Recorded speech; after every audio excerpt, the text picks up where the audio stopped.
जय हिंद। तो मेरे प्यारे साथियों, तो चलिए क्लास 10th के लिए हम देखने जा रहे हैं। क्या देखने जा रहे हैं? तो गोधुली जो है ना, भाग नंबर यानी कि 2 यहाँ लिख देते हैं, जो आपको समझ में आ जाएगा। क्या है?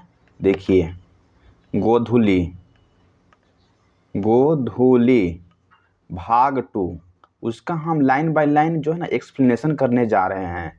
जो हिंदी का किताब आपको है ना, जो 100 मार्क्स के परीक्षा में पूछता है, हिंदी से कितना पूछता है बाबू, तो 100 मार्क्स की प्रश्न आती है। तो गोधली जो भाग 2 है, आज इसको हम जो है ना एक्सप्लेनेशन पढ़ेंगे। जो बुक का जो स्टोरी जो है ना, हम एक अथी लाइन बाय लाइन पढ़ेंगे। तो आज क्या है? तो आज हम देखेंगे श्रम विभाजन और यानी कि जाति प्रथा, जो आज हम पार्ट नंबर यानी कि 1 को देखने जा रहे हैं। तो इससे पहले यदि आप हमारे channel the universe vision classes पर न्यू हैं, तो प्लीज़ एक सब्सक्राइब जरूर करिएगा, ताकि मुझे और मोटिवेट मिले और इस तरह के कंटेंट आपको हम पहुंचा दें। तो पार्ट नंबर आज फर्स्ट देख रहे हैं, जो क्या नाम क्या है? तो श्रम विभाजन और जाति प्रथा किसके द्वारा लिखा गया है? तो भीमराव जो अंबेडकर जी है ना, इनके द्वारा इस पाठ को लिखा गया है। किसके द्वारा? तो भीमराव अंबेडकर के द्वारा। तो आज हम जो है ना किताब का जो पूरा एक्सप्लेनेशन जो है ना पढ़ेंगे। आप बगल में किताब ही खोल के यानी कि चले रख सकते हैं। हाँ, तो जो इसमें हम पहले इंट्रोडक्शन देखेंगे। तो इंट्रोडक्शन का मतलब सर क्या है? तो इंट्रोडक्शन का जो है ना कवि से रिलेटेड कुछ परिचय रहता है, उसको हम देखेंगे। तो पहले हम कवि परिचय करते हैं। परिचय, पोएट जो इंट्रोडक्शन है, तो उसको हम पहले देख लेते हैं। उसके बाद जो है ना किताब को हम लाइन बाय लाइन एक्सप्लेनेशन को करते हैं। तो प्लीज़ इस वीडियो को आप देखते रहिए। चैनल पर नहीं हो तो चैनल को प्लीज़ सब्सक्राइब करिए। चलिए, अब टाइम को हम वेस्ट ना करते हुए शुरू करते हैं। तो इंट्रोडक्शन में हम लोग यानी कि देखना अब स्टार्ट करते हैं। देखिए,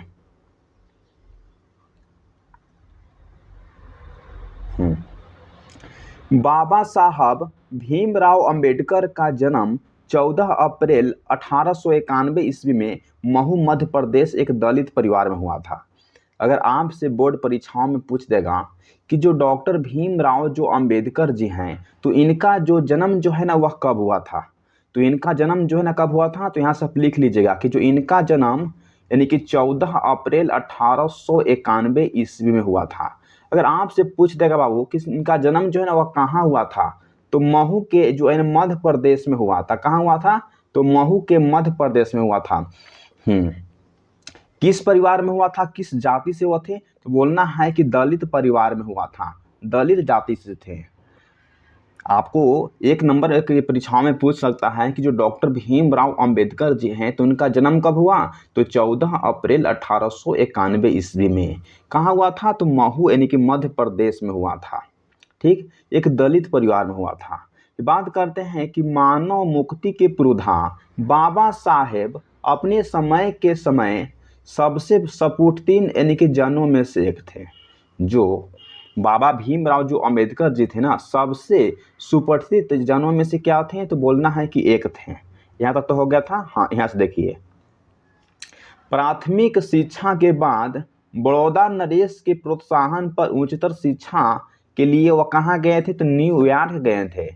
आपसे तो ये भी प्रश्न पूछा जा सकता है कि जो बाबा साहब जो भीमराव जो अंबेडकर थे ना, और उच्चतर शिक्षा को प्राप्त करने के लिए कहाँ गए थे? तो बोलना है कि न्यूयॉर्क यानी कि अमेरिका में गए थे। देखिए, यहाँ लिखा गया है कि अमेरिका में वह गए थे। अगर आपसे 1 मार्क्स के प्रश्न पूछता है किसके उत्साहन पर, तो बोलना है कि जो बड़ौदा जो नरेश है ना, तो इनके उत्साहन पर वह कहाँ गए थे? तो इनके उत्साहन पर वह न्यूयॉर्क यानी कि पढ़ने के लिए अमेरिका गए थे। देखिए, अब यहाँ से फिर वहां से लंदन इंग्लैंड गए। फिर अगर आपसे पूछ देगा कि जो बाबा साहब जो भीमराव जो अंबेडकर जी हैं, तो अमेरिका से पढ़ाई करके फिर वह कहाँ गए थे? तो फिर वह पढ़ाई करने के लिए लंदन जो यानी कि इंग्लैंड गए थे। ठीक, उन्होंने संस्कृत धार्मिक का पौराणिक और पूरा वैदिक वर्णमय अनुवाद के जरिए पढ़ा, और ऐतिहासिक सामाजिक क्षेत्र में अनेक मौलिक संस्थाएं प्रस्तुत किए हैं। इसको यहाँ आप खाली याद कर लीजिएगा। जितना अगर पॉइंट हम यहाँ अंडरलाइन करवा रहे हैं, तो उसको आप नोट कॉपी में उसको लिख लीजिएगा। आपसे 1 मार्क्स के परीक्षाओं में पूछ देता है अक्सर। फिर बाबू यहाँ से देखिए, जो सीधे आपको बोर्ड स्क्रीन पर तो लोक रहा होगा। सब मिलाकर बोल रहा है कि सब मिलाकर वे इतिहास मीमांसक, विविधताएं, अर्थशास्त्री, समाजशास्त्री, शिक्षावादी तथा धर्म दर्शन के व्याख्याता थे। जो बाबा साहब जो भीमराव जो अम्बेडकर जी थे ना, वह शिक्षा शास्त्र, समाज शास्त्र और शिक्षावाद तथा धर्म दर्शन के क्या थे, तो वह व्याख्याता थे। हाँ, बनकर उभरे हैं। स्वदेश में, स्वदेश का मतलब होता है कि अपने ही देश में, तो स्वदेश में कुछ समय उन्होंने वकालत भी की हैं। जो बाबा साहब जो भीमराव जो अम्बेडकर जी हैं, तो अपने ही देश यानी कि भारत में क्या किए थे, तो वकालत भी किए थे। समाज और राजनीति में बेहद सक्रिय भूमिका यानी कि निभाते हुए उन्होंने अछूत स्त्रियों और मजदूरों को मानवीय अधिकार व सम्मान दिलाने के लिए अथक संघर्ष किए। जो बाबा साहब जो भीमराव जो अम्बेडकर जी थे ना, तो पहले के समय में जो अछूत जो दलित परिवार से जो स्त्री और जो मजदूर आते थे, तो उनको कोई अधिकार नहीं था, तो उनको अधिकार दिलाए। कौन दिलाए बाबू, तो भीमराव अम्बेडकर जी ने उन्हें बहुत संघर्ष करके अधिकार भी दिलवाए। फिर उसके बाद देखिए, उनके चिंतन व रचनात्मक के मुख्य 3 प्रेरक व्यक्ति रहे हैं। यहाँ से तो आपको बोर्ड की परीक्षाओं में प्रश्न पूछता है कि जो बाबा साहब जो भीमराव जो अम्बेडकर जी थे, तो उनके जो रचनात्मक थे, उनके चिंतन के 3 प्रेरक व्यक्ति कौन कौन थे, नाम बताइए। तो एक का क्या नाम था, तो बोलेंगे सर एक का जो नाम था वह बोध नाम था, इसको आप लिख लीजिएगा। दूसरा का क्या नाम था, तो कबीर नाम था। तीसरा का क्या नाम था, तो ज्योतिबा फूले नाम था। 3 जो उनके जीवन में प्रेरक यानी कि व्यक्ति रहे हैं, कौन कौन रहे, तो बुद्ध, कबीर और यानी कि ज्योतिबा फूले। इन तीनों को आप याद कर लीजिएगा। नोट्स कॉपी है तो उसको में लिख लीजिए, बहुत बार एग्जाम में पूछा है। ठीक, फिर यहाँ से देखिए, भारत के संविधान निर्माण में उनकी जो महती भूमिका और एकनिष्ठ संपर्क के कारण ही आज हम उन्हें भारतीय संविधान का निर्माता कहते हैं। बोला जा रहा है कि जो हम भारतीय संविधान का निर्माता किसे कहते हैं। अगर 1 मार्क्स के प्रश्न पूछ देगा कि सर भारतीय जो संविधान है तो उसके निर्माता हम किसे कहते हैं, तो बोलेंगे कि भीमराव अम्बेडकर जी को कहते हैं। निर्माता का जो न श्रद्धांजलि अर्पित करते हुए बेचारे जो भीमराव अम्बेडकर जी थे, उनका निधन कब हो गया था, तो दिसंबर 1956 ईस्वी में दिल्ली में उनको निधन हो गया था। अगर आपसे बोल देगा कि जो बाबा साहब जो भीमराव अम्बेडकर जी थे, तो उनका निधन जो कहाँ हुआ था, तो बोलना है कि सर उनका निधन तो दिल्ली में हुआ था। फिर बात आती है कि कब हुआ था, तो दिसंबर 1956 ईस्वी में इनका निधन हुआ था। तो यहाँ से भी आपको प्रश्न बहुत ज़्यादा बनता है, तो इसको भी आप नोट कर लीजिएगा। चलिए अब यहाँ से नेक्स्ट देखते हैं। निधन हो गया तो देख लेते हैं। चलिए यहाँ से देखना अब स्टार्ट करते हैं। देखिए, बाबा साहब ने अनेक पुस्तकें लिखे हैं। बोला जा रहा है कि जो बाबा जो भीमराव जो अम्बेडकर थे ना, वह अनेक पुस्तकें लिखे हैं। उनकी प्रमुख रचनाएं एवं भाषण है। अगर आपसे एग्जाम की परीक्षाओं में पूछ देगा कि जो बाबा साहब जो अम्बेडकर जी ने कौन सी रचनाएं लिखे हैं, उनकी क्या भाषण है, क्या उनकी प्रमुख रचनाएं हैं, क्या उनकी कृति हैं, तो उनको हम लिखवा देते हैं, जो आपको लिख के जाने में बहुत हेल्प मिलेगा। देखिए, हम हरा अथी कलर से लिखवा देते हैं, इसको आप लिख लीजिएगा अपनी कॉपी में बाबू। द कास्ट्स इन इंडिया क्या है, तो द कास्ट्स इन इंडिया, इनको आप लिख लीजिएगा, द कास्ट्स इन इंडिया। फिर क्या है, तो देयर मैकेनिज्म, क्या है, तो देयर मैकेनिज्म, इसको भी आप लिख लीजिए। जेनेसिस एंड डेवलपमेंट क्या है, तो जेनेसिस एंड डेवलपमेंट इन्हीं की यानी की रचना है। द अंट क्या है, द अनटचेबल्स, द अनटचेबल्स, इसको भी आप लिख लीजिए। फिर क्या है, तो हु आर दे, इसको भी आप लिख लीजिए। हु आर सुदराज क्या है, तो हु आर सुदराज, इनकी यानी की रचनाएं हैं। फिर क्या है, तो बुद्धिज्म एवं क्या है, तो बुद्धिज्म एवं कम्युनिज्म, बुद्धिज्म एवं कम्युनिज्म इन्हीं की क्या है, तो इन्हीं की रचनाएं हैं, इसको भी आप लिख लीजिए। फिर क्या है, तो बुद्धा एंड हिज धम्मा, किनकी रचना बाबू, तो भीमराव अंबेडकर जी की रचना है। फिर क्या है, थॉट्स ऑन लिंग्विस्टिक स्टेटस, किनकी रचना है, तो बोलेंगे किन्हीं की, भीमराव अंबेडकर जी की रचनाएं हैं। फिर क्या है, the rise and fall of the Hindu, women इन्हीं के द्वारा लिखा गया रचना है। ठीक, फिर देखिए एनिहिलेशन ऑफ कास्ट, जो एनिहिलेशन जो ऑफ कास्ट है ना, इसको कई बार बिहार बोर्ड की परीक्षाओं में पूछा गया है कि सर एनिहिलेशन जो ऑफ कास्ट है वह किसकी रचना है, तो बोलना है कि भीमराव अंबेडकर जी के द्वारा लिखा गया है। फिर देखिए हिंदी में उनका संपूर्ण वाङ्मय भारत सरकार के कल्याण मंत्रालय से बाबा साहेब अम्बेडकर संपूर्ण वाङ्मय नाम से 21 खंडों में प्रकाशित हो चुका है। अगर आपसे बोल देगा कि जो भारत सरकार के जो कल्याण मंत्रालय से बाबा साहेब जो अम्बेडकर का जो संपूर्ण वाङ्मय कितने यानी कि खंडों में प्रकाशित हो चुका है, तो आपको बोलना है कि सर 21 खंडों में प्रकाशित हो चुका है। इसको आप लिख लीजिएगा। आपको हम एक लाइन बाय लाइन समझाएंगे, एक भी लाइन को छोड़ेंगे नहीं। भलाई जो लेक्चर बनाने में हमको 15 से 20, 25, 30 मिनट लग सकता है, बाकी आपको हम क्रिस्टल क्लियर कर देंगे। इस चैप्टर से कोई भी दिक्कत नहीं होगा। इतना लिख लिए, चलिए अभी यहाँ से नेक्स्ट बढ़ते हैं। बस आपसे एक छोटा सा रिक्वेस्ट है कि यदि आप हमारे चैनल क्या है तो द यूनिवर्स विजन क्लासेस में न्यू हैं तो प्लीज़ चैनल को सब्सक्राइब करिएगा। यहाँ तक देख लिए थे, 21 खंडों में प्रकाशित हो चुका है। चलिए अब हम यहाँ से देखना स्टार्ट करते हैं। देखिए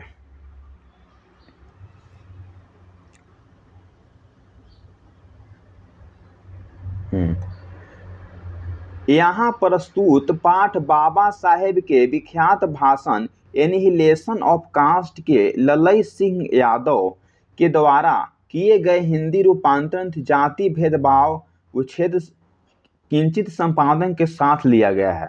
अगर आपसे बोल देगा कि सर जो एनिहिलेशन ऑफ कास्ट किसके द्वारा लिया गया है, तो ललई सिंह जो यादव हैं इन्हीं के द्वारा लिया गया है। ठीक, जो प्रस्तुत जो पाठ जो एनिहिलेशन ऑफ जो कास्ट है वो किसके द्वारा लिया गया है, तो ललई सिंह ये जो यादव के द्वारा लिया गया है। ठीक, जाति भेदभाव उच्छेद के क्या है तो किंचित संपादन के साथ लिया गया है। यह भाषण जाति पाति तोड़क मंडल लाहौर, जो पाकिस्तान का एक स्थान है, कहाँ लाहौर है, तो वहाँ जो है ना वार्षिक सम्मेलन हो रहा था। कब हो रहा था, तो सन 1900 यानी कि 36 ईस्वी में सर हो रहा था। तो वहाँ से जो एनिहिलेशन ऑफ जो कास्ट है वो लिया गया है। ठीक, अध्यक्ष भाषण के रूप क्या है तो अध्यक्ष भाषण के रूप में तैयार किया गया था, परंतु इसकी क्रांतिकारी दृष्टि से आयोजनों की पूर्णतः सहमति न बन सकने के कारण सम्मेलन स्थगित हो गया और यह पढ़ा न जा सका। बाद में बाबा साहेब ने इसे स्वतंत्र पुस्तिका का रूप दिया, और जो बाद में जो बाबा साहब जो थे ना वह स्वतंत्र यानी कि पुस्तिका का यानी कि रूप दिया था। यहाँ तो हो गया था। चलिए इसमें जो अगर नोट पॉइंट अगर आता है तो उसको हम लिखवा देते हैं। इन देखिए प्रस्तुत आलेख में वे भारतीय समाज में श्रम विभाजन के नाम पर मध्ययुगीन अवशिष्ट संस्कारों के रूप में जाति प्रथा, मानवीय नैसर्गिक न्याय एवं सामाजिक सद्भाव की दृष्टि से विचार करते हैं। इसमें बोला जा रहा है कि जो भारतीय समाज में जो श्रम विभाजन के नाम पर क्या है तो मध्ययुगीन अवशिष्ट के संस्कार के रूप में जाति प्रथा क्या है तो मानवीयती है, नैसर्गिक जो न्याय दिलाती है, सामाजिक दिलाती है, सद्भाव, सबको एक धारा एक विचार की तरह सोचती है। यहाँ तक हो गया। हाँ, फिर यहाँ से देखिए कि जाति प्रथा के विषमतापूर्ण सामाजिक आधारों, रूढ़ पूर्वग्रहों और लोकतंत्र के लिए उसकी अवस्था क्या है तो अवस्थायकर प्रकृति पर भी यहाँ एक संप्राप्त विविधता का दृष्टिकोण उभरा है। ठीक, उभर सका है। भारतीय लोकतंत्र के भावी नागरिक के लिए यह आलेख जो अत्यंत यानी कि शिक्षाप्रद है। तो यहाँ तक तो जो हम देखें ना तो इसमें कोई नोट पॉइंट करने की जरूरत नहीं है, बस आपको इतना खाली पढ़ लेना है। तो हाँ, तो देखिए यहाँ जो ना पैराग्राफ हम लोग 1 को यानी कि कंप्लीट कर लें। इसका मतलब सर क्या है, ये जो 1 लोग रहा है पेज नंबर 1 को यानी कि कंप्लीट कर लिए हैं। जो पोएट इंट्रोडक्शन था उसको हम देख लिए हैं, जो व्हाइट कलर में था। अब हम जो है ना किताब को देखेंगे, जो बुक का जो एक्सप्लेनेशन जो स्टोरी है ना उसको हम करने जा रहे हैं। देखिए न्यू पैराग्राफ में आपको आ गया है।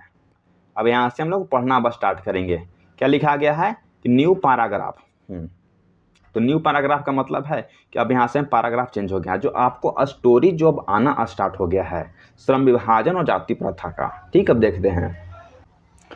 तो बस बाबू आपसे एक छोटा सा रिक्वेस्ट है कि यदि आप हमारे channel the universe vision classes पर पहली बार क्लास जो कर रहे हैं तो प्लीज़ एक सब्सक्राइब जरूर करिए, ताकि हम इसी से रिलेटेड जितना अगर आगे हो सकता है तो किताब को जो अगर 12 चैप्टर जितना अगर चैप्टर है हिंदी में सभी को हम आपको करा देंगे। तो उसका नोटिफिकेशन आपको तरह का पहुंचेगा जब आप चैनल को सब्सक्राइब करिएगा। तब आपका एक ही सब्सक्राइब हमें बहुत मोटिवेट करता है इस तरह को क्लास को क्रिएट करने में। तो चलिए अब देखते हैं। PDF आपके लिए हम बहुत मेहनत से जो है ना बनवाते हैं पैसा देकर, इसलिए आप उसका कम से कम ध्यान रखिएगा बाबू। देखिए क्या है, श्रम विभाजन और जाति प्रथा। बोला गया है कि श्रम विभाजन जाति प्रथा यह विडंबना की बात है। बोल रहा है क्या है कि यह विडंबना की बात है कि इस युग में भी जातिवाद के पोषकों की कमी नहीं है। बोला गया है कि जो श्रम विभाजन और जाति प्रथा यह विडंबना की बात है। विडंबना की यह प्राचीन बात है, यह बहुत पहले की बात है कि इस युग में भी जातिवाद के पोषकों की कमी नहीं है। इसके पोषक कई आधारों पर इसका समर्थन करते हैं। समर्थन का एक आधार यह कहा जाता है कि जो आधुनिक सभ्य समाज कार्य कुशलता के लिए श्रम विभाजन को आवश्यक मानता है। जो आधुनिक जो समाज जो है ना वह क्या मानता है कार्य सभ्य समाज को, तो कार्य कुशलता के लिए श्रम विभाजन जो है ना उसका यानी क्या तो आवश्यक मानता है। यहाँ से भी आपको पूछ सकता है एक मार्क्स के प्रश्न में। ठीक, देखिए कि जो कार्य कुशलता के लिए जो श्रम विभाजन को क्या तो आवश्यक मान जाता है। ठीक, और बोला है कि और चूंकि जाति प्रथा भी श्रम विभाजन का दूसरा रूप है। जो जाति जो प्रथा है ना वह श्रम विभाजन का क्या है तो यानी कि दूसरा रूप है, इसलिए इसमें कोई बुराई नहीं है, इसमें कोई बुराई की बात नहीं है। ठीक, इस तर्क के संबंध में बोला जा रहा है कि इस तर्क के संबंध में पहली बात तो यही क्या है तो आपत्तिजनक है कि जाति प्रथा श्रम विभाजन के साथ साथ श्रमिक विभाजन का भी रूप लिए हुए है। श्रम विभाजन निश्चय ही सभ्य समाज की आवश्यकता है, परंतु किसी भी सभ्य समाज में श्रम विभाजन की व्यवस्था श्रमिक के विभिन्न वर्गों में अस्वाभाविक विभाजन नहीं करती है।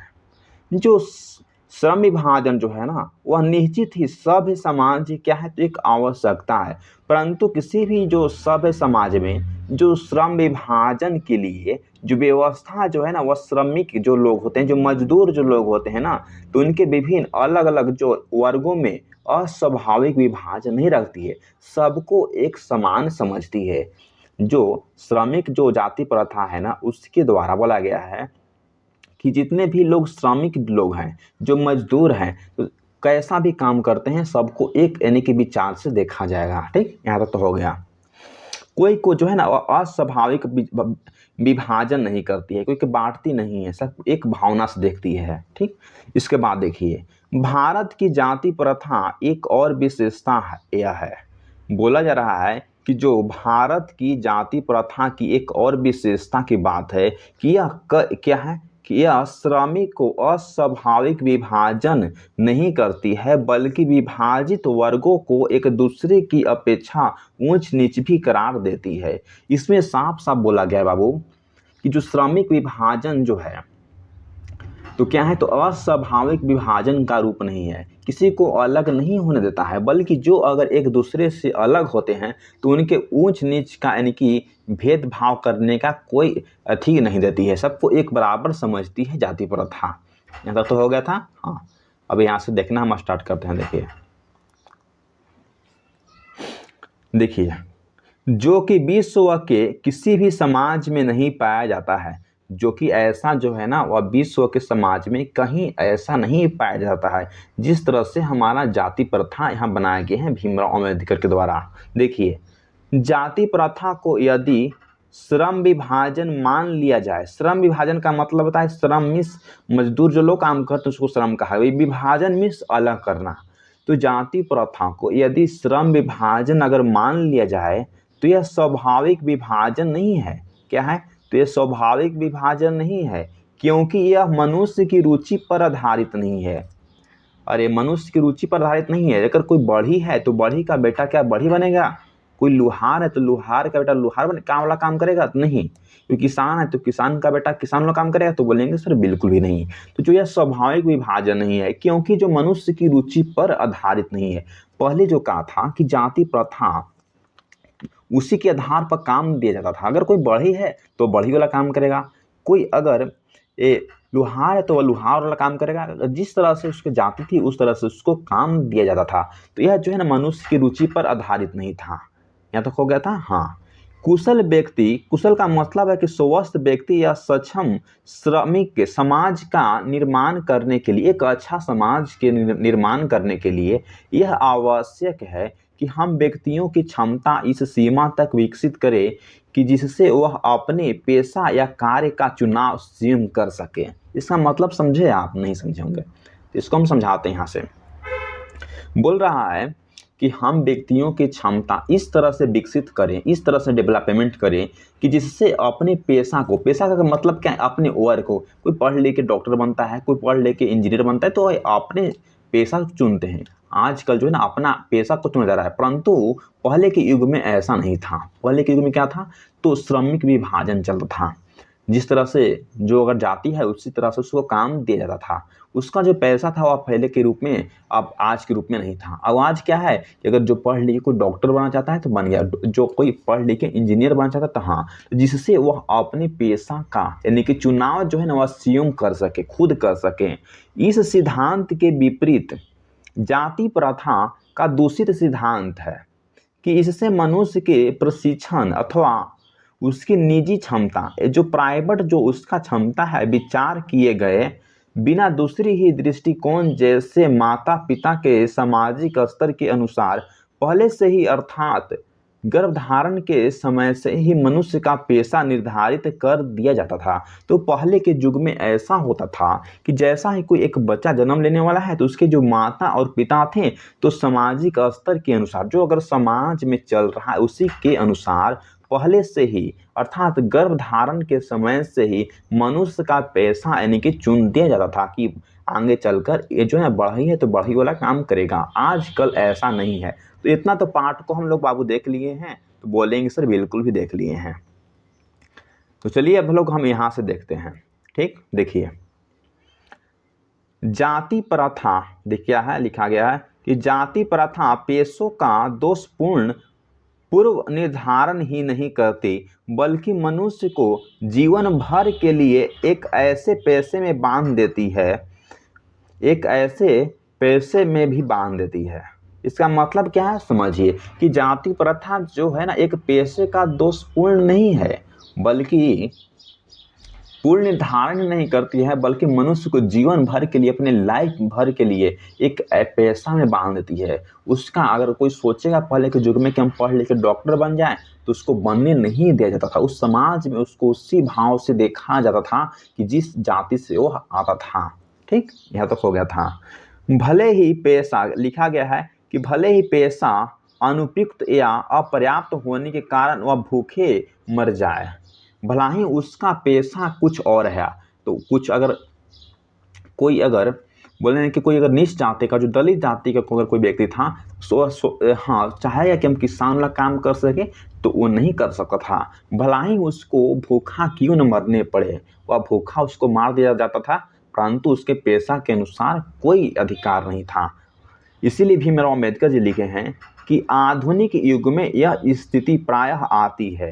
बोला है जो आधुनिक जो मॉडर्न जो युग है ना इसमें यह स्थिति प्रायः आती है क्योंकि उद्योग धंधों की प्रक्रिया व तकनीक में निरंतर विकास और कभी कभी क्या है तो कभी कभी अकस्मात परिवर्तन हो जाता था। तो अक्सर ऐसा देखा गया है, क्योंकि जो उद्योग, जो धंधा जो है, जो रिसर्च एंड जो टेक्नोलॉजी है, तकनीक है, जो मशीन में जो निरंतर यानी कि लगातार विकास हो रहा है और कभी कभी अकस्मात जो परिवर्तन होते जाता है, जिसके कारण मनुष्य को अपना पेशा बदलने की आवश्यकता पड़ सकती है। इसके कारण क्या है, अगर बाहर में बहुत से कंपनी खुलेगी तो उसके लिए तो काम करने के लिए तो मजदूर चाहिए। तो अगर मजदूर, जो गांव विलेज का जो मजदूर है, अगर वहां जाके काम करेगा तो अपना पैसा को तो खो देगा। तो इसलिए जो भीमराव अंबेडकर जी थे तो बोले थे कि बड़े से बड़े कंपनी का निर्माण किया जाए, ताकि जो मजदूर जो लोग हैं ना, वो अपने पेशा को बदल सके, चुन सके। और यदि प्रतिकूल परिस्थिति का मतलब है कि बेकार जीवन, यदि उसके पास खराब अगर समय आती है तो उसमें मनुष्य को अपना पेशा बदलने की स्वतंत्र ना हो। जो लिखा गया है कि जो जाति प्रथा जो पहले क्या था, कितनों भी उसकी जो प्रतिकूल परिस्थिति, खराब समय क्यों ना आ जाए, परंतु उसका अपना पेशा बदलने की स्वतंत्रता इजाजत नहीं थी। तो इसके लिए भूखा मरने के अलावा क्या चारा रह जाता था। तो इसके लिए क्या चारा था भूखा मरने के अलावा। देखिए बाबू, हिंदू धर्म की जाति प्रथा किसी भी व्यक्ति को ऐसा पेशा चुनने की अनुमति नहीं देती है।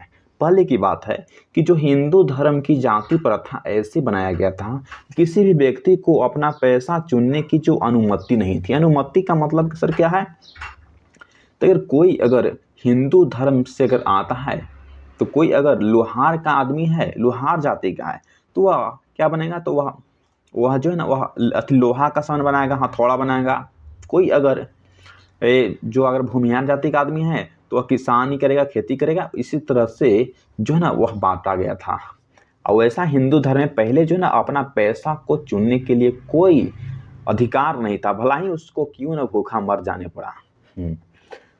जो उसका पैतृक यानी कि पैसा ना हो, भले ही वह स्वयं प्रागत हो, इस प्रकार से पैसा परिवर्तन की जो अनुमति नहीं थी। इतना तक तो हम लोग देख लिया। वो दूसरा पैराग्राफ ही खत्म हो गया है। ठीक, दूसरा पैराग्राफ ही हम लोग खत्म कर लिए हैं। चलिए हम नेक्स्ट नोट देखते हैं।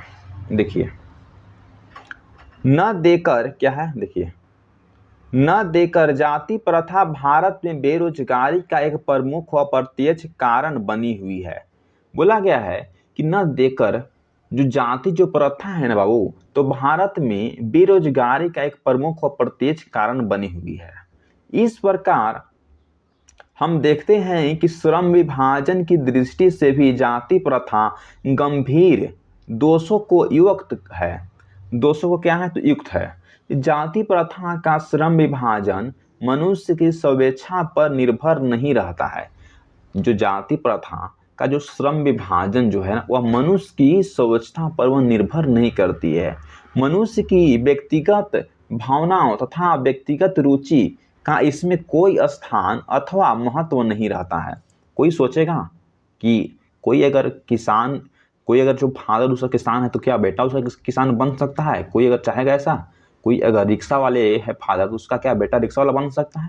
तो बोलेंगे सर ऐसा नहीं, कोई रुचि भी नहीं रख सकता है। जो पहले के युग में ऐसा ही था। ठीक, तो अब इसको चेंज कर दिया गया है, जो भीमराव अंबेडकर जी ने ऐसा किए हैं। इस आधार पर हमें यह स्वीकार करना पड़ेगा कि आज के उद्योग में गरीबी और उत्पीड़न इतनी बड़ी समस्या नहीं है। बोला गया है कि इस आधार पर हमें यह स्वीकार करना पड़ेगा कि आज के उद्योग में गरीबी और उत्पीड़न की इतनी बड़ी समस्या नहीं है, जितनी यह कि बहुत से लोग निर्धारित कार्य से अरुचि के साथ केवल व्युत्साह करते थे। ऐसी स्थिति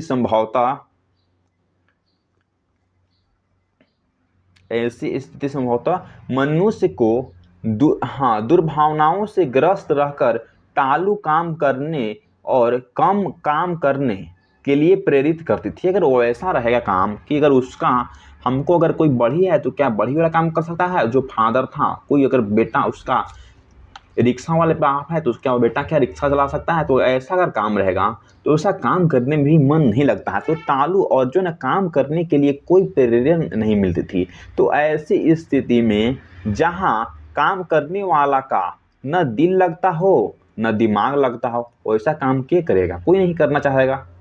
कोई कुशलता कैसे प्राप्त की जा सकती है? कोई जो कुशलता है ना, कोई एक अपना लक्ष्य को कैसे प्राप्त करेगा जब उसको काम करने में ही मन नहीं लग रहा है, न दिल लगता हो काम करने में, नहीं दिमाग लगता हो काम करने में, तो काम क्या सक्सेस होगा? तो बोलेंगे सर नहीं। अतः यह निर्विवाद रूप से सिद्ध हो जाता है कि आर्थिक पहलू से भी जाति प्रथा हानिकारक प्रथा है। यहाँ से आपको 1 मार्क्स की परीक्षा में पूछता है प्रश्न, इसको आप लिख लीजिएगा नोट पॉइंट्स करके, कहाँ से लिखवाते हैं, ठीक, यहाँ से लिख लीजिएगा। ठीक,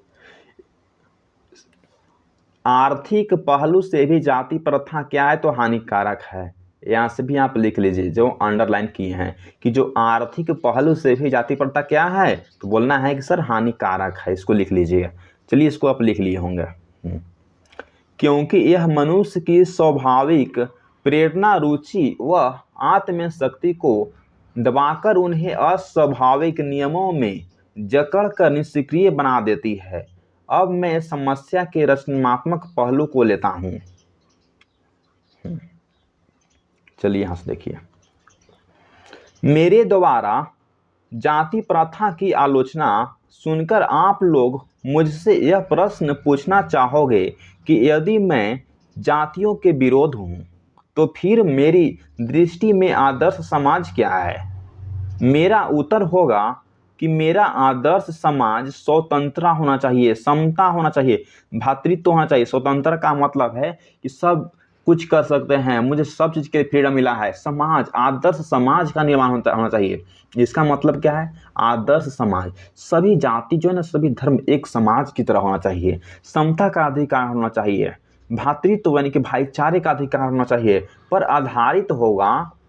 क्या यह ठीक नहीं है? क्या यह खराब है? बोलेंगे कि नहीं सर, भ्रातृत्व यानी कि भाईचारा, अर्थात यहाँ लिखा गया है कि भाईचारे में किसी को क्या आपत्ति हो सकती है? किसी भी आदर्श समाज में इतनी गतिशीलता होनी चाहिए कि जिससे कोई भी वांछित परिवर्तन समाज को एक छोर से दूसरे छोर तक संचारित कर सके। इसका मतलब क्या है कि जो नीच जो समाज है तो उसको हम भाईचारे का रूप करके उसको हम परिवर्तन कर सकते हैं, एक स्थान से दूसरी स्थान ऊंचा पर ले जा सकते हैं। ऐसा जो है ना भीमराव अंबेडकर के द्वारा लिखा गया है। लास्ट पॉइंट है, देख लेते हैं इसको हम। देखिए, ऐसे समाज के बहुविध हितें हैं, ऐसे समाज के बहुविध हितें में सबका भाग होना चाहिए तथा सबको उनकी रक्षा के प्रति सजग रहना चाहिए, नियंत्रण प्रयास करना चाहिए। सामाजिक जीवन में अबाध संपर्क के अनेक क्या है बोला जा रहा है कि सामाजिक जीवन में अबाध संपर्क के अनेक साधन व अवसर उपलब्ध रहने चाहिए। तात्पर्य यह कि दूध और पानी के मिश्रण की तरह भाईचारे का यही वास्तविक रूप है। आपसे 1 मार्क्स के प्रश्न में भी पूछता है कि जो भाई और जो भाईचारे का जो रूप है वास्तविक कैसा होता है, तो दूध और यानी कि पानी के मिश्रण की तरह। यहाँ से 1 मार्क्स के प्रश्न में अक्सर पूछ लेता है। जब आप एक्सप्लेनेशन स्टोरी पढ़ लीजिएगा ना तो आपको एक भी प्रश्न छूटेगा नहीं। अगर आपसे पूछ देगा कि जो भाईचारे का मिश्रण किस तरह से होता है, तो बोलना है कि दूध और पानी के मिश्रण की तरह। ठीक, इसी कारण दूसरा नाम लोकतंत्र है, क्योंकि लोकतंत्र केवल शासन की एक क्या है तो पद्धति है, पद्धति ही नहीं है। लोकतंत्र मूलतः सामूहिक जीवनचर्या की एक रीति तथा समाज के सम्मिलित अनुभव के आदान प्रदान का नाम है। इसमें यह आवश्यक है कि अपने साथियों के प्रति श्रद्धा व सम्मान का भाव रखें। इस कहानी से हमें यही सीख मिलता है कि जो अपने जो साथी, अपने जो दोस्त, जो अपने मित्र, जो अपने फ्रेंड जो लोग हैं, उसके प्रति आप क्या का भाव रखना चाहिए? तो श्रद्धा यानी कि विश्वास का, और इसको शांति का यानी कि सम्मान का भाव रखना चाहिए। यहाँ तक तो आप पढ़ लिए आप। तो आपको हम स्टोरी जो है ना वह लाइन बाय लाइन जो है ना, हाँ अति कर दिए हैं, पढ़ा दिए हैं। जो है लाइन बाय लाइन आपको तो हम क्या कर दिए हैं, तो स्टोरी को हम पढ़ा दिए हैं। द एंड हो गया। इसके बाद जो है ना हम नेक्स्ट नंबर चैप्टर को लाएंगे, चैप्टर नंबर यानी कि 2 को लाते हैं, जो 20 का दान, जो नलिन बिलोचन शर्मा जी के द्वारा लिखा गया है। ठीक, तो बस आपसे एक छोटा सा रिक्वेस्ट है कि यदि हमारा channel the universe vision classes पे यदि आप न्यू हैं तो प्लीज़ हमारा चैनल को सब्सक्राइब करिए, क्या है कि आपका एक सब्सक्राइब हमें बहुत मोटिवेट करता है। यदि आपको इस क्लास पसंद आया है तो प्लीज़ लाइक कीजिए, क्योंकि लाइक करने से हमें समझ में आता है कि आपको कंटेंट जो है ना कितना अच्छा समझ में आया है। कुछ अगर डाउट होता है इससे रिलेटेड प्लीज़ आप कॉमेंट में पिन कर सकते हैं, उसको भी हम रिप्लाई दे देंगे। Thanks for watching this video. Please channel पर न्यू चैनल को सब्सक्राइब करिए। Thanks for watching this video. जय हिंद, जय भारत।